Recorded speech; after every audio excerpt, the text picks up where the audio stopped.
Welcome to the thrilling world of Security Squawk, where we explore cybersecurity. Guiding you through online threats, we'll aid you in understanding safety protocols and trends. Meet our gurus, Bryan from Exact IT, Reginald from Arc Solvers, and Randy from Tech Rescue. Together, we'll delve into current events and hot cybersecurity topics, helping you comprehend their impact. Stay informed, stay secure. Security Squawk, the business of cybersecurity. Buckle up, let's dive in. What's up, everyone? Welcome to the Security Squawk podcast, the business of cybersecurity. I'm Bryan Hornung with Randy, Bryan, and Reginald Andre. As always, welcome, gentlemen. How's it going? Going well. Happy Monday. I like doing the show on Mondays, to be honest with you. So, all right, guys, today we got a jam-packed show to get through here. Today, Randy's going to open us up with a breach at the heart of the U.S. insurance regulation world. I'm going to explore a messy insider threat story at a security company. And Andre is going to wrap us up with why recovery time is now a critical job metric. So we're going to start with the group keeping the books for the entire U.S. insurance industry, who's just had a 3.1 terabytes of its data dumped on the dark web. From a software bug, nobody could have patched in time. So, Randy, we're talking about the National Association of Insurance Commissioners, or the NAIC, if you live in the insurance world, I'm sure. Most people have never heard of this, but this is where insurers across all 50 states file their financial reports. And on June 17th, they confirmed a breach with the group called ShinyHunters. So give us the details. Yeah.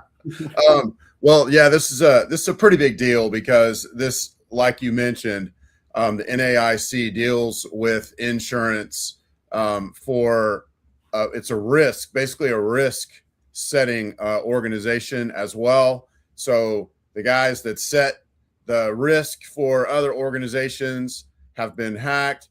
And there's also a lot of disconnect that's going on here. So ShinyHunters, who we've talked about several times on the show over the past 3 months or so.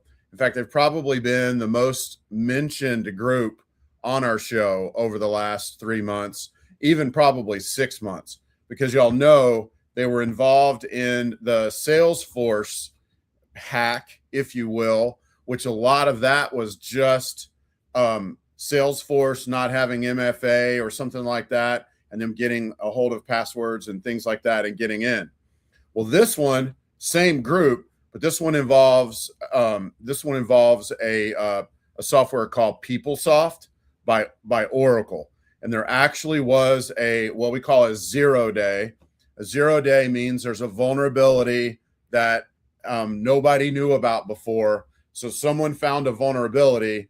It started getting used by the bad guys, including ShinyHunters. In fact, they hit probably over 100 organizations, including NAIC, in this particular PeopleSoft hack. The fix didn't come out for almost 2 weeks.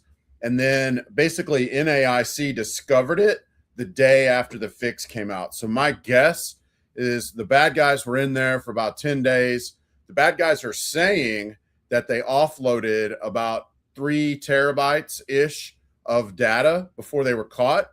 From the NAIC side, they basically patched, and then the next day they say they discovered it, and then they just recently made it known.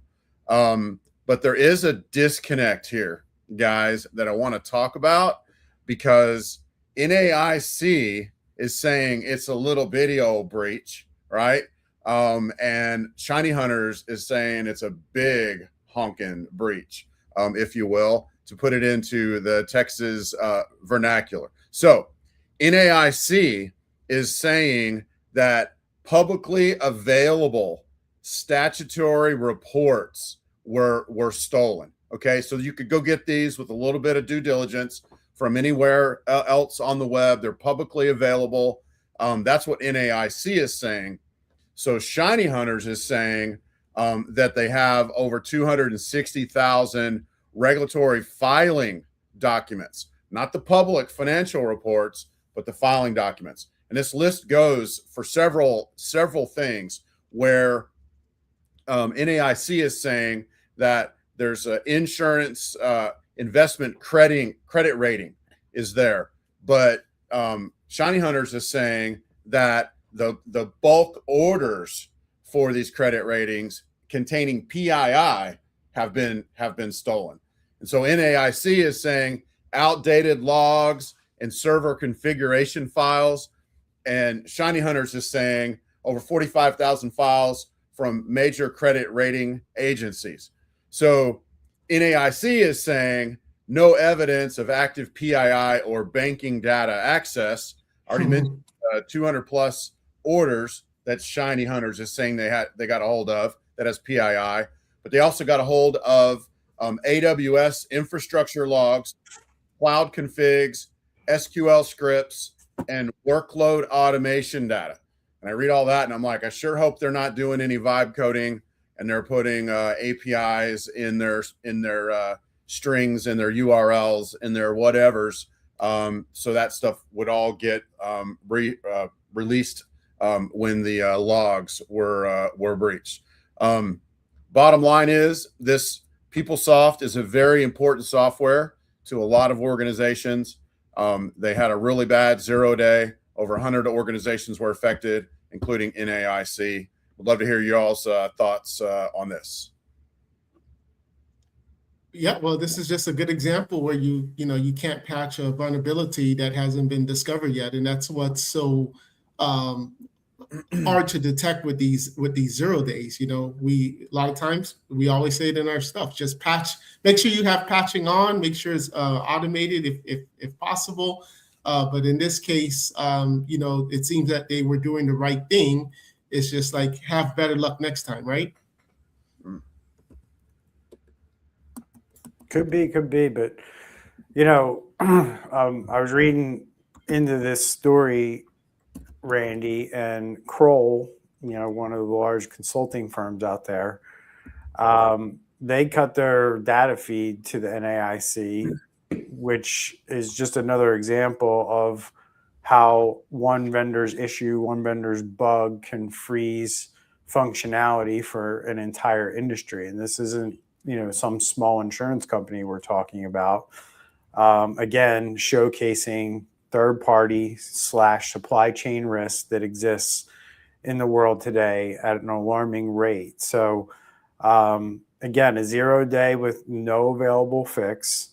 Attackers were inside since May 27th, and Oracle didn't patch or didn't release their emergency patch until June 10th. So we're all patched, and this is a problem I see out there. It's like, well, we're patched, right? Or we got to get patched, or we patched immediately, right?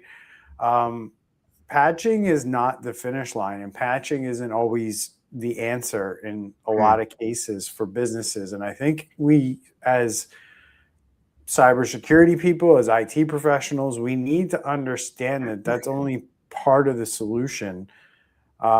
We talk about strategies on this show all the time, like segmentation, zero trust, things like that. These are things that protect you from 0 days. And I see a lot of it in our world, guys, where I see guys just throw their hands up because they're like, oh, it's a 0 day. We can't do anything about it. We got to wait for a patch. That couldn't be further from the truth. And we need to be smarter about how we look at just vulnerabilities and how we deal with them in general, in my opinion. So any last thoughts there, guys? Well, hopefully our cyber insurance premiums don't go up because of this, right? Hopefully not.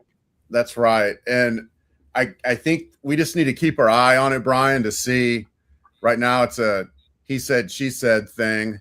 And, let me ask you a question before we move to the next one, Bryan. Does ShinyHunters have a reputation or a history of lying and or overstating the data that they have? Have they ever said, oh, we've got this, and this, and then came back and it was proven that they didn't, as far as you know? Not that I'm aware of, no. Yeah, I couldn't find anything about that either. So, and then I don't know. We just need to keep our eye on this. That'd be the bottom line here. See what happens about this he said, she said stuff here. Yeah, talking about he said, she said stuff, guys, man. My topic, or what I want to get into, very interesting on a lot of different levels. If you're a managed service provider, you probably want to pay attention a little bit to what we're about to talk about here. But at the end of the day, there was a little story that came out towards the end of the week last week, but apparently this has been brewing for a little while. And, you know, this is that situation we talk about not a whole lot on this show. We've mentioned it here and there, but I'm seeing it kind of tick up here. And I don't know what's behind that. I have some theories, but I'll reserve judgment until I see more evidence. But this story about Huntress, and if you don't know what Huntress is a cybersecurity company. I guess the best way I could describe them is that they were born in MSP land in the world that Andre, Randy, and I live. And they've kind of expanded their footprint, and they serve a lot of different companies out there. And this is a company that many small businesses and their IT providers rely on to catch hackers. And there's this guy out there, a former analyst, his name is Ben Folan, and he claims that a coworker has been feeding information directly to a ransomware criminal, with the company allegedly sitting on it. That's what he's claiming. So I kind of want to use that to talk about, you know, this insider threat stuff, but also bring your awareness that this is also third-party risk when you boil it down, guys. So let me give you what's claimed versus what's confirmed so far. So Folan alleges a current employee who's still apparently at Huntress right now passed law enforcement communication that was given to Huntress to a criminal linked to the DevMan ransomware group. And supposedly, according to Ben, the Huntress allegedly is keeping quiet because of an IPO that's upcoming. CEO Kyle Hanslevin described it as a teammate's poor judgment, not a betrayal, citing law enforcement coordination limits what they can do, and no public evidence has been shown to them yet to, you know, say that they got a problem on their hands or they have to deal with this employee. So, you know, this matters because these claims hurt brand trust. I'm sure there's a lot of people who are customers of Huntress who are kind of wondering, like, what the heck is going on here? Like, and I think what makes it worse, guys, for me is not only is this person, Ben Folan, claiming that this information is being passed, he's claiming that he blew the whistle, and Huntress is kind of like, nothing to see here. So it's important for businesses to understand that threats, in these insider threats specifically, aren't always a hacker. Now, they're obviously helping out hackers, and this could be really bad if it's true. Really bad for Huntress and really bad for the people who use Huntress, who think that they're secure because they purchased this product from this company. Meanwhile, they got rogue actors allegedly running around behind the scenes, passing information to ransomware groups. You know, a lot of times it's regular employees, contractors, IT providers, you know, compromised or being bribed or seeing a way to make money that cause them to be pressured or use poor judgment. And all of these things, all of these threats, these insider threats, in most cases, the level of access they have Allow them to bypass those things you invested in, like firewalls, MFA, and, quite frankly, MDR, XDR, all those response things that companies rely on. So, businesses now more than ever, guys, run on trust and trust given to those with access. So unfortunately, no company is immune to this. And you have to pay attention. Even the ones that are selling you security and the ones that say they are the cybersecurity companies, you still have to run them through the same questions, the same process, just to cover your own ass if something happens to that company and then it results in your company losing business. Look, if you check in on Huntress and ask them what they're doing and they tell you everything's hunky-dory, you did your due diligence. So if Huntress screws up, all of the blame falls on Huntress. None of it comes back to you. But if you don't do your due diligence, you don't do the things that we're pointing out with this third-party risk, you run the risk of holding some of the bag for Huntress's own issues. And that just doesn't apply to Huntress. That applies to any third-party risk that's going on out there. So, guys, I brought you some pretty interesting news today, so I just want to get your thoughts before I talk anymore and bring up any other points or information that I figured out as I was researching this today. Yeah, this got me 2 points on this. The first one is a couple of months ago, we talked about a company where the same person that worked with the ransomware groups behind the scenes was the same person that negotiated with the end user. And then they end up getting kickbacks, and then the FBI found out, and these guys are in jail now. So that's the first thing that I thought of, is like, wow, is this a scenario where this guy has multiple fronts in the company where there could, I'm not talking about the guy, the whistleblower, I'm actually talking about this alleged employee. And then the second thing is, Huntress is a company that us MSPs, we look up to, in the sense of during the Kaseya hack, they were very, knowledgeable, and it was giving out information what to do and very proactive. So, for me, it always seems that Huntress had has a great culture in that aspect. But this whistleblower, the fact that, he's going to news organizations and he's, quote unquote, pissed, I kind of find it strange based on how Huntress is always perceived in the market, So for me, I always would want an employee who speaks up rather than stays quiet, rather it's fraud, insider threats, or any type of security issues. I always want employees to speak up, but also companies should have a way where they can raise these kind of security issues concern. And the fact that this guy is now going to news outlets tells me that, he reported it, but it was brushed off. And then now they're using, we're working with law enforcement, so we can't really talk too much more about it. And maybe there is a case. Maybe they're in the back end, they're, internally investigating it and kind of putting honey pots for this guy this alleged employee to fail in this certain aspect, so that they can then bring the charges against him. So we don't know, but nevertheless, I think this is also a good part where if you have in your organization, you say that, we want an open door policy where if you see something, say something, but take it seriously. But at this point, we just don't know exactly what's going to happen.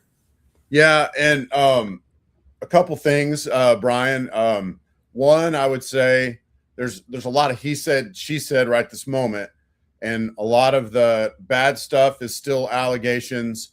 Could be a disgruntled employee, or could be a true, this is what happened. So I would just say, everybody keep your eye on it, just like the previous story.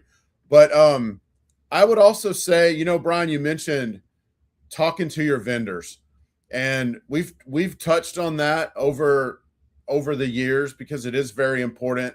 I tell the story of one time we were on a vendor call, and somebody brought up a feature, and right there live, their programmer added it and pushed it live. And I'm like, deal with these guys for a while, if ever, because they don't have like, code review in place. So here's some questions really quick that you could ask your vendor. Like when you're on a sales call with a vendor, questions like, who inside your company can access our data or our environment? Who do you log and audit employee access? So if somebody at your vendor does something wrong, is it all logged and audited so law enforcement could step in if they need to, because that's holding people accountable. And accountability keeps people from crossing the line often. Do you have a separation of duties for incident response and threat intel work? That's a cybersecurity question. Do you have a formal policy for communicating with threat actors? Because supposedly a threat actor gave away too much information in this case. What's your formal policy for doing that? How do you handle employee concerns or whistleblower reports? Does the employee get fired and shoved under a mattress? Or do you, like Andre said, do you welcome those? And then my last idea for a question to ask a vendor is, what do you disclose to customers if one of your employees is under investigation? And that just clarifies expectations, before a crisis ever hits there. So those would be some questions that I would want to ask vendors that I'm working with, and I think other businesses should consider doing the same kind of thing based on your idea a few minutes ago.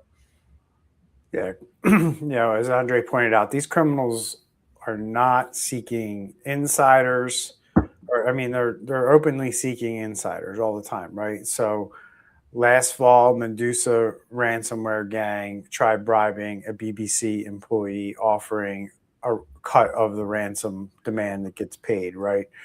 Coinbase disclosed bribed support agents. 2 security professionals pleaded guilty to aiding a ransomware crew. So if gangs can rent insiders, can rent your contractors, rent your employees to get into your network or exploit you in some way, it just goes back to proving that people are your weakest link. So you have to not only train them around these threats, but you also have to understand like what level of access do your people have, and no one person should have enough access to where they can take you down completely or cause ransomware to the level where you have to start negotiating with the criminals for a ransom payment. So you can put all the products in the world, right? We talk about this all the time. You think you have the silver bullet, but something like this enters your environment and you could be in a lot of trouble, right? So, think about your partners, the people that you're giving access, admin keys to your network, because one bad apple can reach dozens, hundreds of clients, and it could impact your business significantly. So make sure that you're doing things like background checks on your people. As I mentioned, environment separation, whether that's physical or virtual. Don't let them have access to everything. Anything that has privileged access, you better be logging who's going into it, where, when, why, what time, right?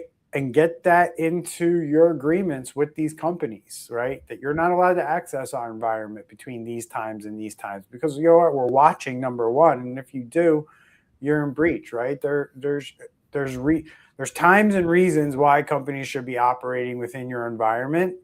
And you need to be looking for those anomalies just as you would for employees and things like that. And I think that that's one area that we see lacking when it comes to partners and third-party risks, right? The level of access that some of these partners have might be on an API level, Randy, right? And it's going to be really hard for you to track, when they're looking at your data or when they're doing something with your environment, if that's set up, right? So that better be in your contract, that this is what we expect and how we expect you to behave under this agreement. And if we find out otherwise, it's going to be your problem, not ours. That's how you want it to read in layman's terms. So, all right, Andre.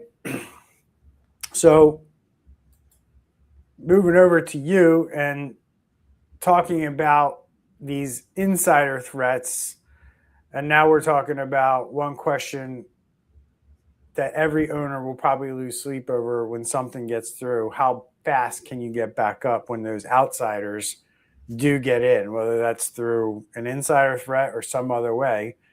Andre's got a story that'll give us some insight into that and why downtime is becoming kind of like the benchmark for a lot of things when it comes to cybersecurity. So what's going on here, and a new warning for the C-suite? Yeah, so this is a UK story. I want to point that out, but nevertheless, it seems Luke that will appreciate that. yeah. So Luke, you're going to have a lot of pressure because these CEOs seem that they want a microwave response when a cyber incident happens. They don't want to give us the budget per se, but they want to be back up. So let me read you some statistics. 67% of CEOs expect to be notified within 30 minutes. Nearly 1 in 5 expect to know within 5 minutes of a security breach. And also 14% think that they should have basic business operations restored within an hour, 38% within a day, and 11% within a week. So for me, that is a lot of pressure, especially just going back to how we talk about how a lot of times we work with very limited budgets. One more statistic, more than 72% of businesses and 76% of charities reported that it took, quote unquote, no time at all to recover. So now I'm going to dig deep into this here. First off is, yes, we do have, different monitoring that can let us know that there is a situation. In my opinion, I think letting a CEO know within the first 5 minutes, I like to go, if I'm going to go to the CEO, I need to go with hey, not only did we detect suspicious activity, but we can confirm there is an incident that has been deemed, and we need now to go to our incident response plan. And, we've isolated, going through that whole thing, because for me, when I go to CEO and tell them what happened or what's happening, they're going to want to know exactly what's happening. And I think that that's a little too short to know within that 5 minutes. 30 minutes, a little more reasonable. Hey, Mr. CEO, this is the situation. This is what we've done so far. But I think the 5 minutes is a little like, we could have some panic attack and a lot of false alarms every time an alert comes up with something. For example, there could be a message that says such and such email forwarding has happened. Like an email forwarding has happened for Joe at company.com. And we have to investigate that because maybe they did set up an email forwarding.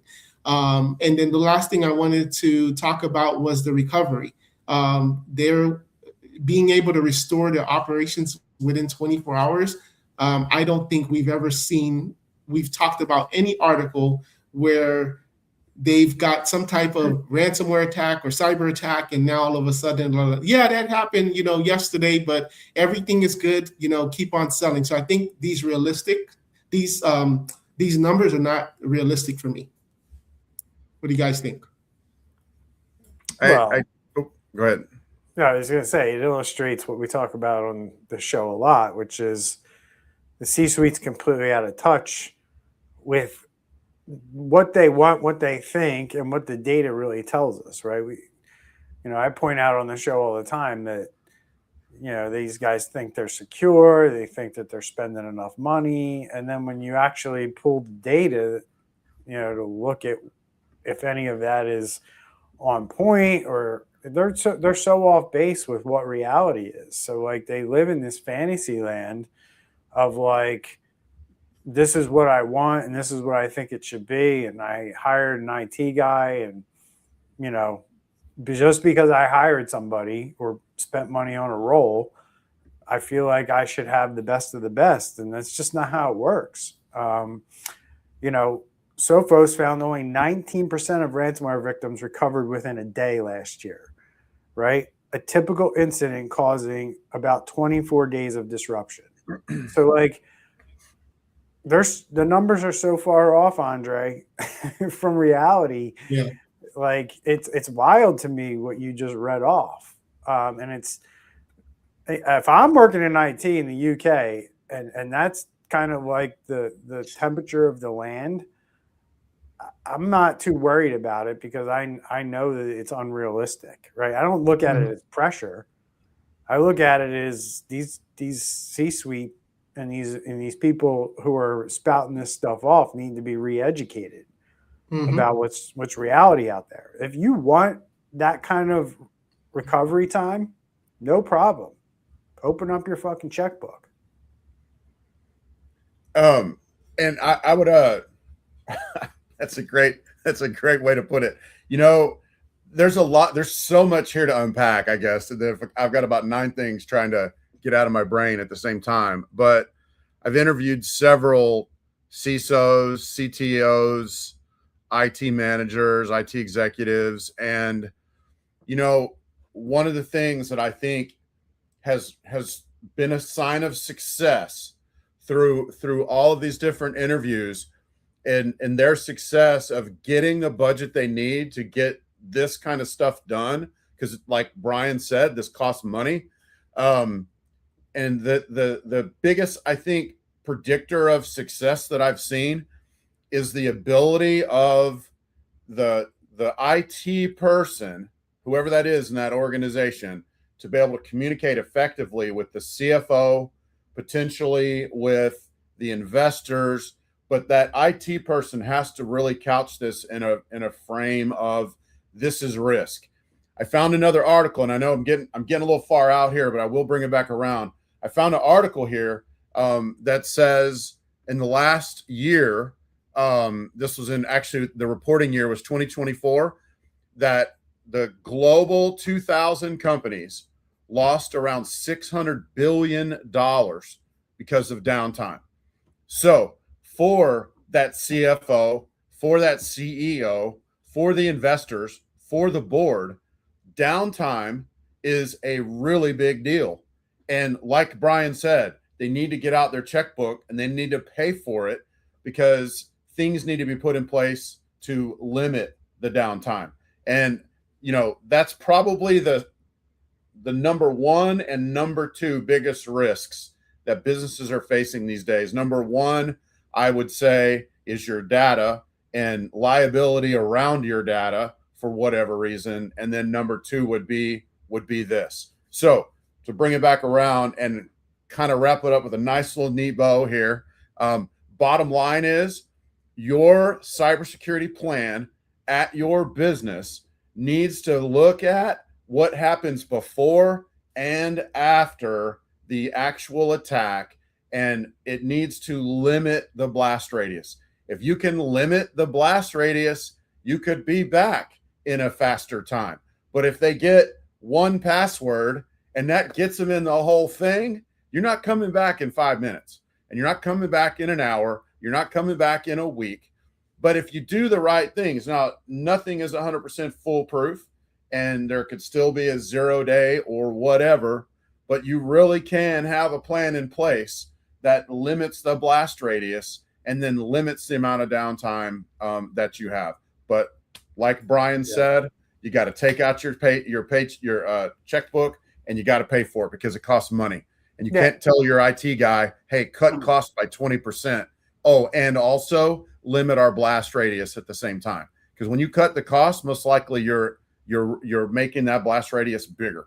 And that's all I am seeing a shift, right? And head over to securitysquawk.com. We just had our website revamped, and I didn't realize we had 577 episodes. So it's the reason I brought it up, because I talk about this stuff a lot on this show, and I am seeing a shift and a trend shift that goes against what I've kind of always said on this show for a very long time, which is companies don't spend enough on this stuff, which is still true, and they don't understand what they need to spend. That's why. It's not because some are deliberately just like, yeah, we're not spending that money, but most just don't understand it. And what I mean by that is they think that there's the silver bullet. They think, oh, I hired this cybersecurity company, this MSP, I hired a CISSP, he's the best. That's great. But what Randy just talked about right there, where he talked about you got to have a plan, you got to have a process. You got to hire that person, that company, and then you got to build that process. And that's where I see for maybe the last 5-7 years, I see companies get it wrong, is they hire that person, they hire that asset to come in and help with cybersecurity, but they fail to build those processes, right? They just plug something in. They're like, yep, we spent money towards it. That's our silver bullet. Let's hope for the best. And companies are learning that you have to put frameworks and you have to build processes around this stuff in your business. And we are seeing the trends change. And that's why I mention it, right? The share of victims back within 1 week in 1 year has jumped to 53%, down up from 35%. So only 35 a year ago, only 35% of the companies that got hit were able to get back up within a week. Now we're up to 53. That's not because we're hiring better people out of college or people are smarter. It's because companies and the world, we're all holding each other accountable to a certain standard, right? And I'm seeing it all over the place, especially with our compliance-driven customers, is I'm going to call it, you can't walk around and say you're fit anymore, because that thing that we're talking about right here, your recovery time, we're seeing it being asked all over the place. To me, that's the scale that all businesses are going to be kind of weighed against, no pun intended. Like when you step on the scale, you're either fat or you're not, right? And that's what this is. You're going to step on the scale and you're going to be able to recover in time that satisfies your partners, your vendors, your insurance people, or you're not. And if you're not able to demonstrate that with evidence, probably here in the next 3 to 5 years, you're going to be behind the 8 ball and you're going to start to see increased premiums, and you're going to start to see people saying they're not going to do business with you or sign your contract because your cybersecurity just isn't good enough for them. And that's what's going on here. Yeah, absolutely. Any last thoughts there, Mr. Andre? No, I'm just glad I'm in the US where we're more realistic. Wow. But actually, though, I would also say here in the US, I think we are in that microwave stage, but I think here they're more about sweeping things under the rug and lawyering up and things like that. Versus, I don't know how the UK works, but I think here, even if the CEO knows, their actions is how do we get back up and how do we limit the blast radius as far as like telling everybody, limiting that blast rate, the PR aspect. Yeah, we're seeing accountability come into private companies here with this, right? But the reality of it is, you're right. In the US, only public companies have to disclose serious cyber incidents. They have to do it within 4 days. So that leaves a whole slew, most of, the US is private businesses that don't have to really report anything at all, right? And that has led us to a place where, executives have chosen to not disclose this stuff or bury it, which has led to the exit of top executives at Target and Equifax. And hopefully Huntress doesn't get added to that list.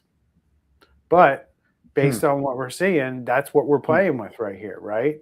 We got an employee running around who's accusing a executive of hiding things based on an upcoming IPO, allegedly, right?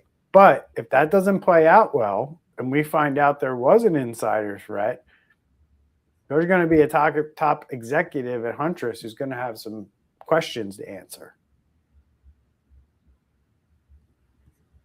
Yep. But unfortunately, this is how this stuff plays out. So I would add to that, Bryan, that Texas does require reporting of breaches when it involves state. There's plenty of state level stuff. So check with your state, right?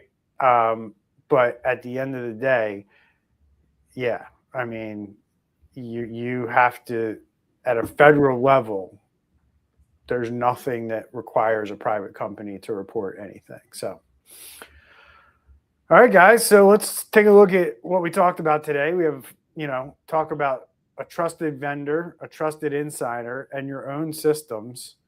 These breaches keep coming through something you already trust. The new scoreboard, as Andre pointed out, is how fast can you catch it and come back. You can't eliminate trust. It's what business operates on. It's what our world operates on.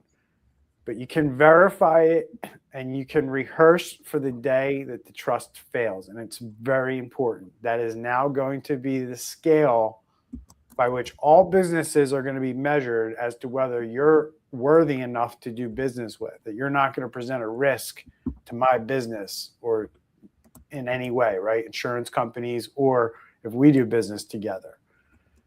So breaches, they come through trust or lack thereof. And survival is coming through speed. And that's the metric that we got to be paying attention to. So as I mentioned, our website got redone. We'd appreciate it if you head over to securitysquawk.com, check it out. All the links are there, all the places you can go, see us, find us. Remember to share this stuff out to your community, to your friends, family, if you find this worthwhile podcast. It's how the algorithms catch up and say, hey, this is pretty good stuff. Let's show it to some other people out there that may find this worthwhile as well. So your support is truly appreciated by just doing simple things like that. We're going to try to hit this show every Monday morning now. It works well for us, I think. So thanks to Randy and Andre for showing up today. Good content, and we'll see you all next week. All right. Take care. Bye, y'all.